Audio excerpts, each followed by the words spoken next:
The night air felt wrong as Alice Morgan hurried down Fifth Avenue, clutching her daughter Madeline's small hand. Every instinct screamed danger as she noticed 3 men in dark suits following them, speaking rapidly in a language she couldn't understand, but her 8-year-old daughter somehow could.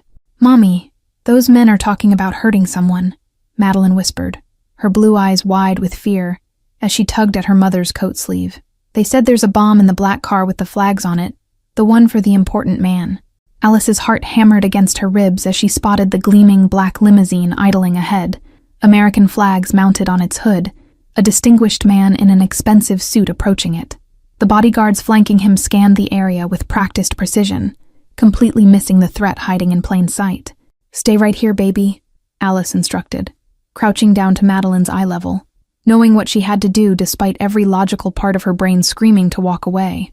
"Mommy's going to help that man, but I need you to stay by this store window, okay?" Abandoning all caution, Alice sprinted toward the limousine, her waitress uniform visible beneath her open coat, her voice rising above the Manhattan traffic. The bodyguards immediately moved to intercept her, hard eyes and hands reaching inside jackets, but she kept shouting as the man turned toward the commotion. "Don't get in that car," Alice gasped, pointing toward the 3 men who had now frozen in place, their expressions darkening. "My daughter understands Chinese. Those men said there's a bomb." Max Carter, feared leader of New York's most powerful crime family, narrowed his eyes at the breathless woman before him, registering the terror in her expression as genuine. With a subtle hand gesture, he redirected his security team toward the suspicious men who were now backing away, their plan clearly disrupted. In the chaos that followed, a decision was made in seconds.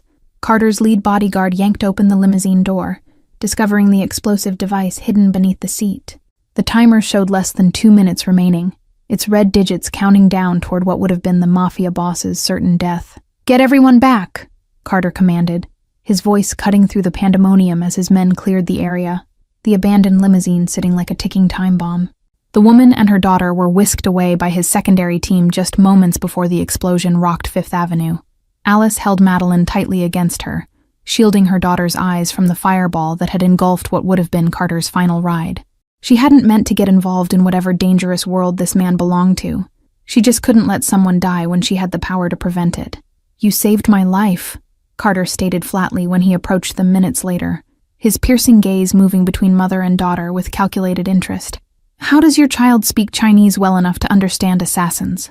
"She just understands languages," Alice replied, her arm protectively around Madeline's shoulders, suddenly aware of the dangerous attention they'd drawn. "She always has, ever since she was very small. We hear something once, and she just knows what it means." "You should have walked away, pretended not to hear," Carter continued, his voice low and dangerous, though something in his eyes had softened when he looked at the little girl. "You've now made yourself known to very dangerous people who will wonder why their plan failed." "I couldn't just let you die," Alice answered simply, straightening her spine despite her trembling hands, her waitress name tag catching the flashing lights of approaching police cars. "I don't care who you are or what you do. Nobody deserves that." Carter's expression remained unreadable as sirens wailed closer, his decision already made about these 2 civilians who had unwittingly entered his world. With a snap of his fingers, his remaining security team created a protective circle around them, hustling the mother and daughter toward a secondary vehicle waiting down the block. Alice's modest 1-bedroom apartment in Queens felt impossibly distant as Carter's men escorted them through the marble lobby of his penthouse building. The difference between her life as a waitress struggling to make rent and this man's world of crystal chandeliers and armed guards could not have been more stark. "You'll stay here until we determine who was behind this attack," Carter informed them, as the elevator opened directly into his penthouse, revealing floor-to-ceiling windows overlooking the glittering Manhattan skyline. "It's not safe for you to return home. Those men saw your faces."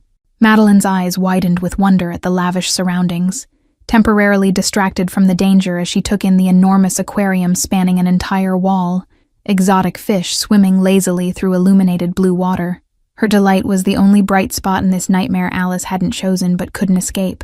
"I have a shift tomorrow morning," Alice protested weakly, already knowing it was futile as she clutched her worn purse containing exactly $27, all she had until payday.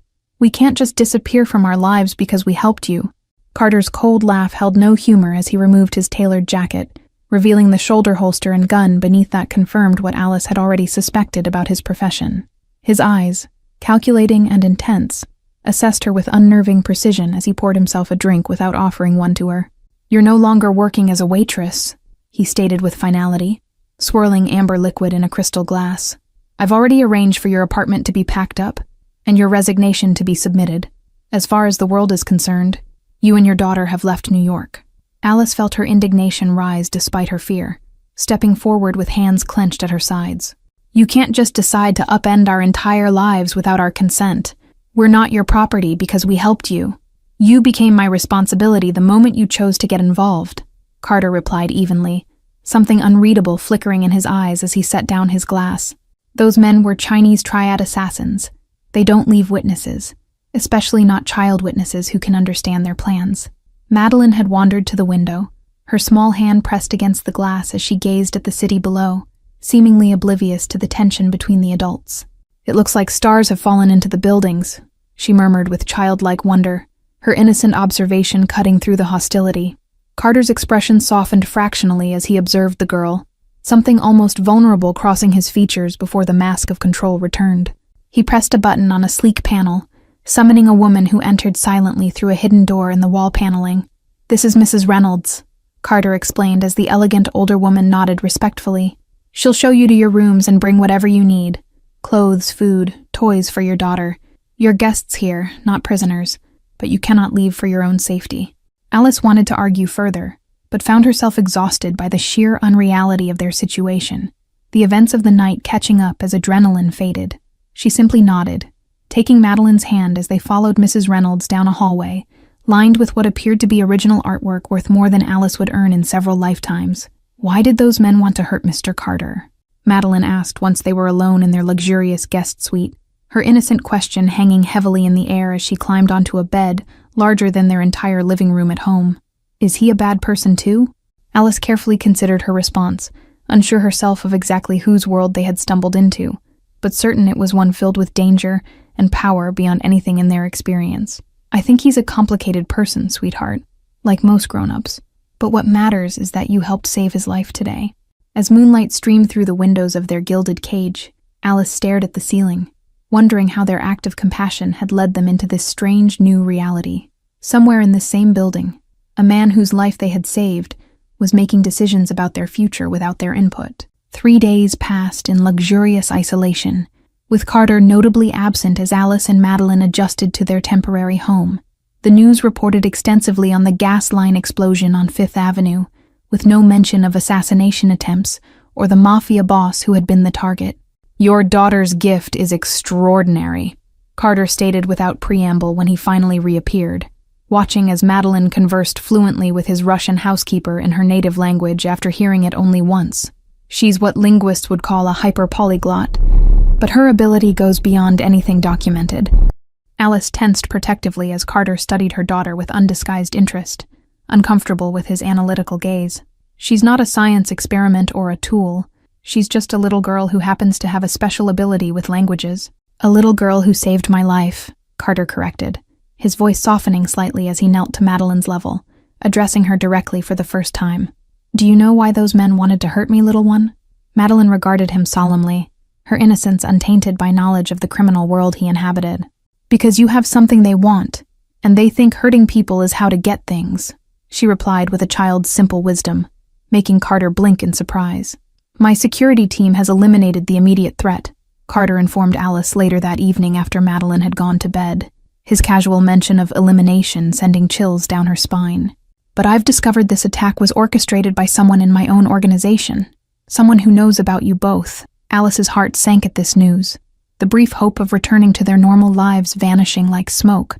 "So we're still in danger, and now from someone close to you who knows where we are," she summarized, fighting to keep her voice steady despite her growing fear. Carter's jaw tightened almost imperceptibly, a flash of something like guilt crossing his features before vanishing behind his controlled expression. "I'm not accustomed to owing debts I cannot repay, but saving my life has put you and your daughter in a position I wouldn't wish on anyone." "We didn't ask for payment," Alice reminded him, surprising herself with her boldness in addressing this dangerous man. "We just did what any decent person would do, what you should have done if the situation were reversed. Something shifted in Carter's eyes at her words, a crack appearing in his hardened exterior as he considered her statement. Decency isn't a commodity in my world, Ms. Morgan. It's a liability that gets exploited by people willing to cross lines you won't even approach. Then your world is broken, Alice replied simply, rising from her seat to stand before him without fear, her maternal protectiveness overriding her natural caution. And if you really want to repay us, find a way for Madeline to grow up without being hunted because of what she did for you. Carter studied her with newfound respect, impressed by her courage, despite knowing exactly who he was and what he was capable of. There's only one solution I can offer that ensures your safety and allows me to honor my debt, he said finally, his tone suggesting he'd reached a difficult decision. Alice felt a chill run through her as she waited for his proposal, unprepared for the words that would change everything. You and Madeline must become part of my family, publicly, officially, and permanently, with all the protection and privilege that entails. Become part of your family? Alice repeated, stunned by Carter's proposal, her mind racing through impossible scenarios. You can't possibly mean marriage. We're complete strangers from entirely different worlds. Carter's expression remained impassive as he poured himself another drink, the ice clinking against crystal in the tense silence. In my position, appearances matter. A sudden wife and child would explain your presence and provide legitimate protection that no one in my organization would dare challenge. You're asking us to pretend to be your family so you can protect us from enemies you created, Alice clarified, her voice tight with disbelief as she paced the luxurious living room. To completely surrender our identities and freedom for a lie. A shadow passed across Carter's face as he set down his glass, something almost like shame briefly visible in his eyes. I'm offering the only solution that guarantees your safety. A business arrangement with clear boundaries and expectations. Nothing more. Alice laughed bitterly, running her hands through her hair in frustration. A business arrangement? That's what you call asking a woman and her child to bind their lives to a criminal empire as human shields? As far as the world would be concerned, we met months ago, fell in love quickly, and married privately, Carter continued, ignoring her outburst as he laid out his plan with cold efficiency. Your daughter would have my name, my protection, the best education money can buy. The weight of their impossible situation pressed down on Alice's shoulders as she stared out at the glittering city below, a world away from the modest life she'd built through years of hard work. She thought of Madeline, who deserved safety and opportunities Alice could never provide on a waitress's salary. What happens when you tire of this charade? She asked quietly, turning to face him with clear eyes that saw through his practiced control. When we become inconvenient to your real plans or your real relationships. Carter's expression hardened, an almost imperceptible flinch revealing her words had struck a nerve. There are no real relationships in my world, Ms. Morgan. Only strategic alliances, useful connections, and an endless parade of people wanting something from me. And what would you want from us? Alice pressed, needing to understand the full terms of this Faustian bargain before even considering it. Beyond the convenient explanation for why we're suddenly living in your fortress? The question hung heavily between them as Carter considered his response, his calculated expression giving way to something more honest. Your daughter's linguistic abilities could prove valuable in certain negotiations, and your perspective is refreshingly different from those in my usual circle. You want to use my 8-year-old child as a human translator for your criminal dealings? Alice's voice rose with protective fury, her hands clenching into fists at her sides. That is absolutely never happening. Not for any price. Carter's eyes narrowed at her defiance, unused to being challenged so directly. I'm not proposing to put her in danger. Quite the opposite. But her gift could serve legitimate business interests while remaining completely shielded from my other activities. There would have to be rules, Alice stated firmly after a long silence, hardly believing she was even considering his outrageous proposal. Non-negotiable boundaries about Madeline's involvement, my autonomy, and an exit strategy when the danger passes. As morning light spilled across the penthouse, they reached a tentative agreement, a marriage of convenience with strict parameters, designed solely to protect a mother and daughter who had saved a dangerous man's life. Neither could have anticipated how this reluctant beginning would eventually transform them all. 2 weeks later, Alice stood in what was now technically her bedroom, staring at her reflection in a mirror that cost more than her car. The simple white dress she wore for their private ceremony felt like a costume for a role she hadn't auditioned for, but couldn't decline. You look beautiful, Mommy, Madeline exclaimed as she twirled in her new blue dress, blissfully adapting to their changed circumstances with a child's resilience. "Are we really going to live here forever with Mr. Carter?" Alice crouched down to her daughter's level, smoothing a stray blonde curl from her forehead with gentle fingers.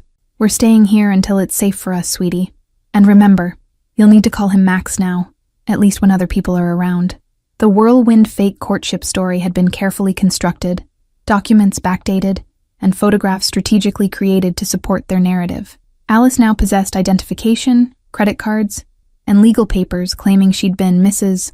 Alice Carter for 3 months, following a whirlwind romance. "I don't know how to be the wife of someone like you," Alice admitted to Carter that evening as they prepared for their first public appearance at a charity gala. "I've spent my whole life avoiding men with power because I've seen what that power does to the women around them." Carter paused in adjusting his cufflinks, studying her with an expression she couldn't quite decipher. "You don't need to be anything but yourself. Your authenticity is what will make this arrangement believable to those looking for cracks in our story." Alice's nervous fingers fumbled with the clasp of an obscenely expensive diamond necklace, a wedding gift that felt more like a collar.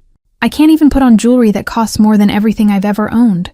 How am I supposed to convince hardened criminals I'm your besotted bride?" "Allow me," Carter offered, stepping behind her with unexpected gentleness, his fingers brushing the nape of her neck as he secured the clasp. "The secret to surviving in my world is simple. Observe everything, reveal nothing, and always maintain plausible deniability." The electricity of his touch lingered on her skin as he stepped away, their eyes meeting briefly in the mirror, with an intensity that caught them both off guard. Alice quickly looked away, reminding herself this was merely an arrangement of necessity, not the beginning of something real. The gala proved to be an elaborate performance where Alice was introduced to Carter's business associates and rivals alike, their curious gazes assessing her worth and authenticity. She smiled through gritted teeth as men kissed her hand, while their eyes calculated what leverage she might provide. "You're doing remarkably well," Carter murmured against her ear as they danced, his hand warm against the small of her back, guiding her through steps she'd never learned. "Half the room believes I've finally found my weakness, and the other half thinks you're my most brilliant strategy yet." Alice maintained her smile despite her discomfort with the scrutiny, her waitress training unexpectedly useful in dealing with difficult people. "Which half is correct?" she asked quietly, genuinely curious about his assessment of their situation. Carter's eyes darkened as he drew her fractionally closer, his voice pitched for her ears alone. "I haven't decided yet," he admitted with rare candor, the admission startling them both as the music swelled around them.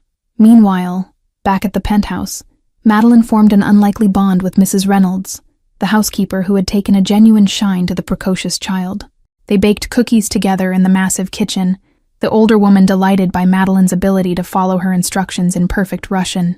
"The boss has never brought a child into this house," Mrs. Reynolds confided as they waited for the cookies to cool, her weathered hands showing Madeline how to make paper cranes.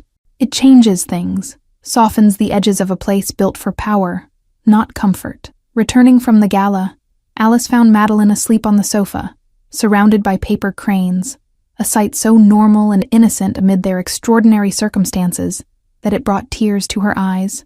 Carter stood silently beside her, his expression unreadable as he observed this glimpse of childhood he'd never experienced. "She makes paper birds for everyone now," Alice explained softly, reluctant to wake her daughter. "She believes they carry wishes and protection, a little magic in a world that often feels too harsh for someone so small." "We have a problem," Carter announced 1 month into their arrangement, his voice tight with controlled fury as he strode into Alice's private sitting room. "Someone has been feeding information to the Chinese about your daughter's abilities. They're planning to take her." Fear clutched at Alice's throat as she set aside the book she'd been reading, rising to her feet with maternal panic. "Where is she now? Is she safe?" she demanded, already moving toward the door where Madeline was supposed to be having lessons with her new tutor. Carter caught her arm gently but firmly, stopping her headlong rush. "She's secure with my most trusted men. I moved her the moment I received the intelligence," he assured her, something in his expression suggesting personal investment beyond their agreement. "Who would betray you like this?" Alice asked once her breathing steadied, trying to understand the complex web of loyalties and rivalries that now endangered her daughter. "I thought your people were afraid to cross you." Carter's jaw tightened as he poured them both a drink, pushing one toward her with the understanding she needed it. "My Lieutenant Paul has apparently been working with the Chinese triad for months," He sees your daughter as leverage in a power play against me. Alice accepted the glass with shaking fingers, the amber liquid burning a path down her throat as she swallowed. I knew this arrangement was dangerous, but I never thought they would target a child directly. What kind of monsters are these people? The same kind of monster I've been, Carter replied with brutal honesty, self-recrimination clear in his voice as he stared into his drink. Power recognizes no boundaries. Not age, not innocence, not basic humanity, if it stands in the way of control. A silent understanding passed between them in that moment. Whatever their differences, they were united in their determination to protect Madeline from becoming collateral damage in a war she never chose. The fragile trust they'd built over weeks of cautious coexistence solidified into something stronger. We need to move you both immediately, Carter decided, already on his phone issuing rapid-fire instructions to his security team. The penthouse is no longer secure if Paul has been compromised. He knows all our protocols, all our safe houses.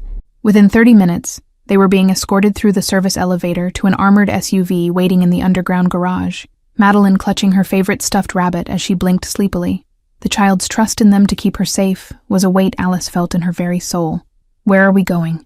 Madeline asked as they sped through the city, her small hand gripping Alice's tightly, sensing the tension despite the adult's attempts to appear calm. Is it because of the bad men again? Carter surprised Alice by answering directly, his voice gentler than she'd ever heard it when addressing Madeline. Yes, little one. Some bad men are trying to find us, but I promise you they won't succeed, he vowed, the intensity of his promise unmistakable. The safe house was a modest brownstone in Brooklyn, deliberately unremarkable and registered under layers of shell companies that even Paul couldn't trace. As they settled in for what might be days of hiding, Alice noticed Carter checking his weapon with practiced efficiency, the reality of their danger impossible to ignore. I need to teach you how to use this, Carter stated matter-of-factly that evening after Madeline was asleep, placing a small handgun on the table between them. If something happens to me, you need to be able to protect yourself and your daughter. Alice recoiled from the weapon, her pacifistic nature warring with her maternal instinct to protect Madeline at any cost. I've never touched a gun in my life. I don't believe in violence as a solution, she protested, though her eyes remained fixed on the lethal object. Carter's expression softened with understanding rather than mockery, surprising her once again. Before meeting you, I would have considered that naive. Now I see it as the strength that makes you different from everyone else in my world, he admitted, the compliment unexpected in its sincerity. 3 tense days passed in the Brooklyn safe house as Carter's loyal men hunted for Paul and his Chinese allies. The cramped quarters forced an intimacy none of them had anticipated, with Carter taking the sofa while Alice and Madeline shared the single bedroom. You should sleep, Alice suggested, finding Carter awake at 3 a.m., studying blueprints and security reports spread across the kitchen table. Exhaustion leads to mistakes, and we can't afford any of those right now. Carter looked up with tired eyes, his usual immaculate appearance disheveled after days of constant vigilance. In my world, sleep is when they come for you. I learned that lesson at 19 when my father's enemies came in the night and left only me alive. Alice sat across from him, pouring herself a cup of the coffee he'd been nursing for hours. You never talk about your past or how you came to be, she hesitated, unsure how to delicately reference his criminal empire. A monster? Carter finished for her with a humorless smile, pushing aside the papers to focus on her. My father was old-world Mafia, believed in codes and honor even in criminality. I watched those principles die with him, when rivals decided rules no longer mattered. The vulnerability in his admission created a bridge between their worlds that all their forced proximity hadn't managed to build. Alice found herself seeing the man behind the dangerous facade for the first time, understanding the crucible that had forged him.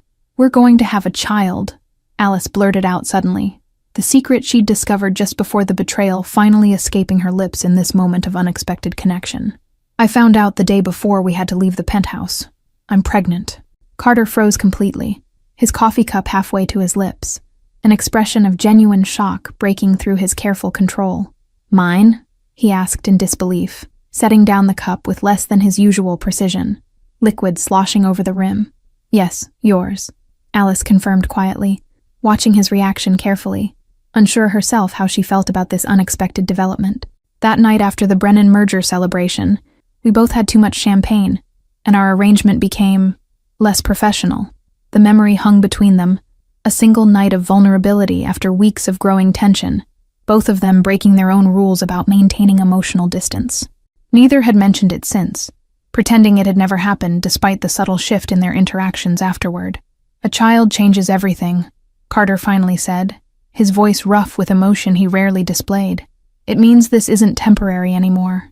It means permanent decisions, permanent targets on all of you if my enemies ever discover the truth."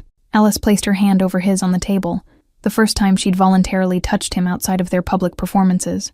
"I'm not asking for anything beyond what we already agreed to. I just thought you should know before we make our next move." Dawn was breaking outside the safe house windows when Carter's phone buzzed with the message they'd been waiting for. Paul had been located at a warehouse near the docks, preparing for what appeared to be an imminent kidnapping attempt. The time for hiding was over. "I won't ask you to forgive what I'm about to do," Carter told Alice, as he checked his weapon one final time, his expression hardening into the dangerous man she'd first met.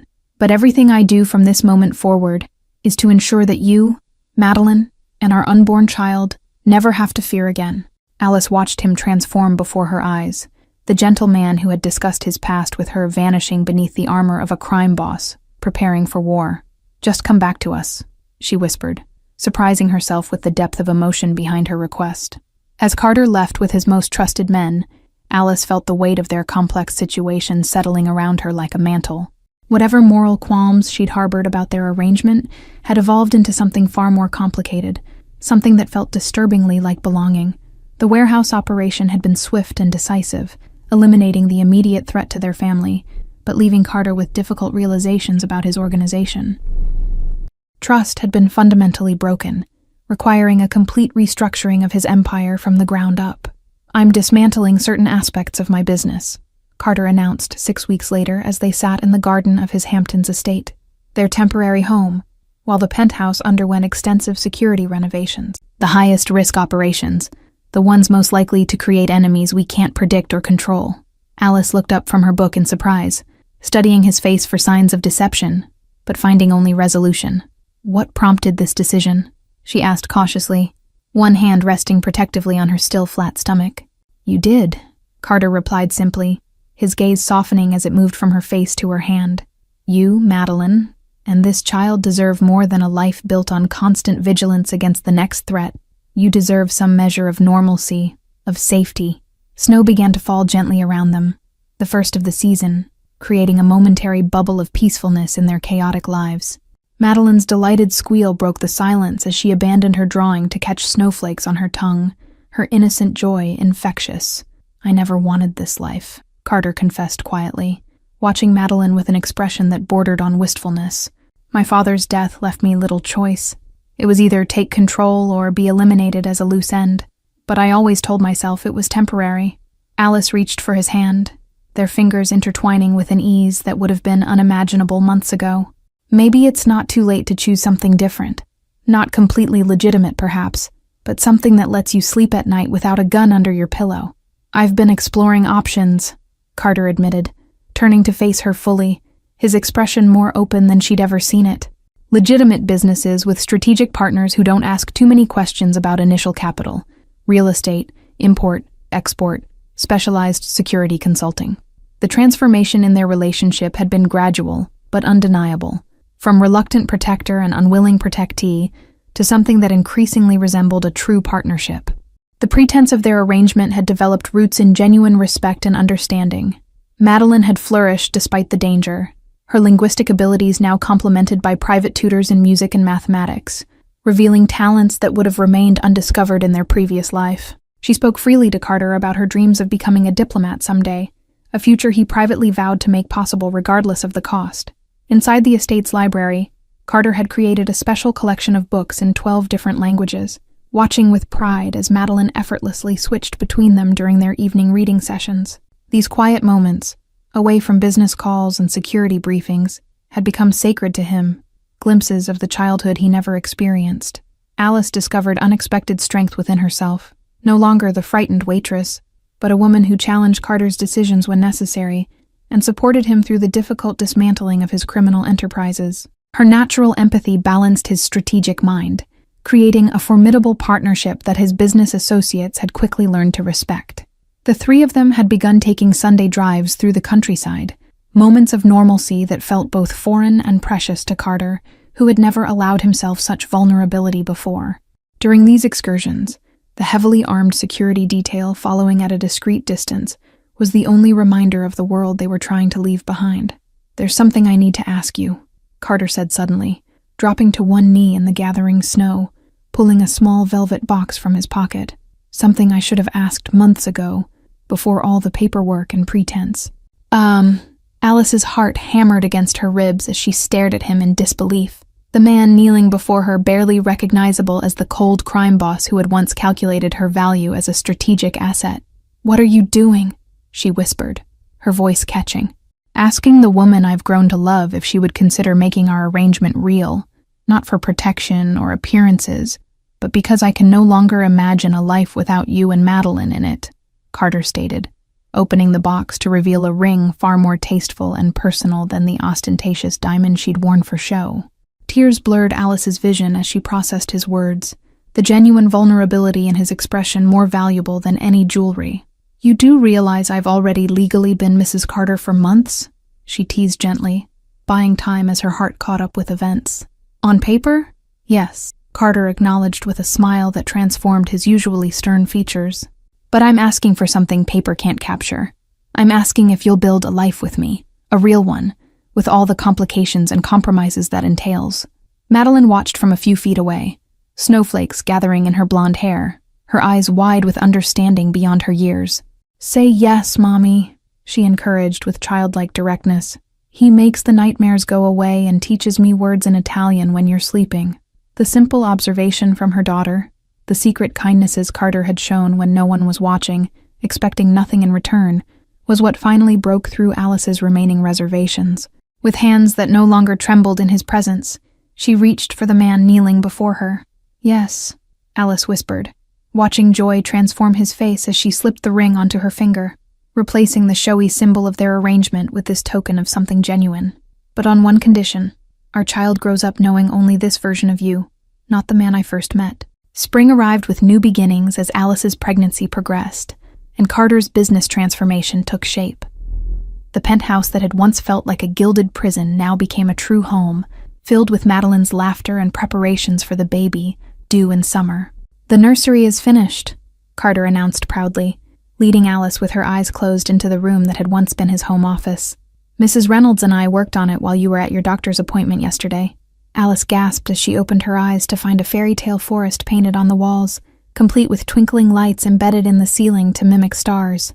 "It's magical," she whispered, deeply moved by the thought and care evident in every detail. "Madeline helped design it," Carter explained, his arm slipping naturally around Alice's expanding waistline. "She insisted her little sister would need enchanted trees to keep her safe while she sleeps. Apparently she's quite certain we're having a girl."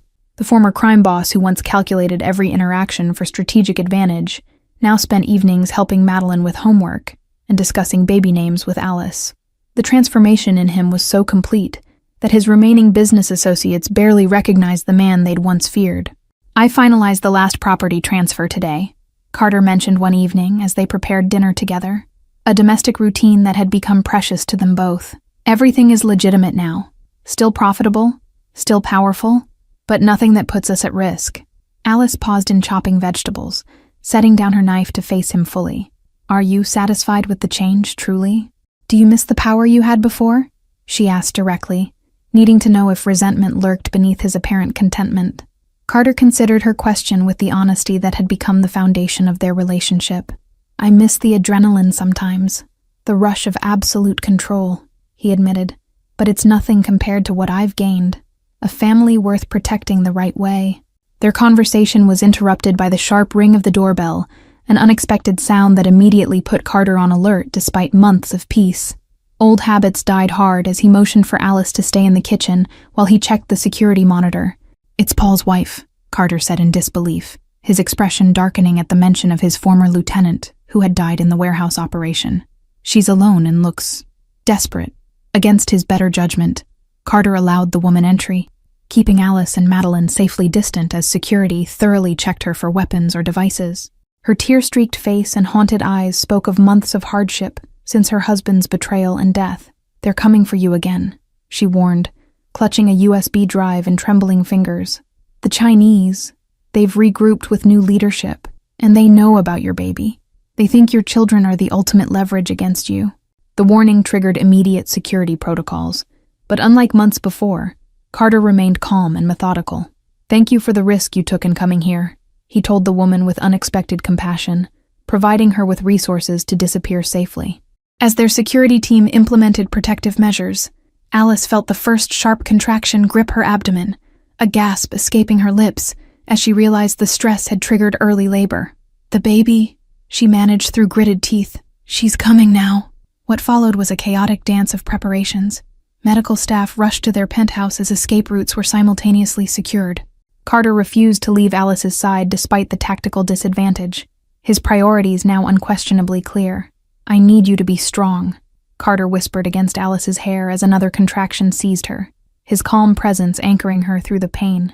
"Our daughter is determined to make a dramatic entrance, just like her mother did into my life." Hours later, as dawn broke over Manhattan, their daughter entered the world with a defiant cry that made both parents laugh through tears of exhaustion and joy. They named her Hope, a testament to what had grown between them despite impossible beginnings. While mother and newborn daughter rested, Carter received word that the Chinese threat had been neutralized, not through violence, but through an unexpected diplomatic channel. His legitimate business connections had provided leverage that his criminal empire never could have accessed. The hospital room had been transformed into a fortress of flowers, stuffed animals, and state-of-the-art security, a jarring contrast that perfectly symbolized their unique family dynamic. Carter's former rivals had sent extravagant gifts alongside veiled acknowledgments that his family was permanently off-limits, a different kind of respect than he'd commanded through fear. Madeline had taken to her role as big sister with characteristic determination, creating handmade books of stories in multiple languages for Hope to learn when she was older. The little girl who had once saved a stranger's life now appointed herself guardian of her baby sister, whispering promises of protection in languages Carter couldn't identify. Alice watched Carter cradle their daughter with hands that had once ordered executions now impossibly gentle, as he counted tiny fingers and toes with wonder. The dichotomy of the man he had been, and the father he was becoming, struck her most in these unguarded moments, his redemption unfolding not through grand gestures, but through these small acts of tenderness. "It's really over," Carter told Alice when she awoke, carefully placing their sleeping daughter in her arms. "Not through bloodshed, but through alliances with people who share our interest in stability and prosperity. The right kind of power, after all." Madeline climbed carefully onto the bed, peering with wonder at her baby sister's tiny features. "She has your eyes, Mommy, but she looks fierce like Max when she frowns," she observed with childlike perception, bridging their bloodlines with simple truth. As Carter gathered his family close, the journey from that fateful night on Fifth Avenue to this moment of perfect belonging seemed both impossible and inevitable. A little girl's warning in a language she shouldn't have understood had sparked a transformation none of them could have predicted. Thank you all for following this story. If you enjoyed it, please write in the comments where in the world you're watching from, and don't forget to like, subscribe, and share this video, as your support is essential for me to continue creating content here.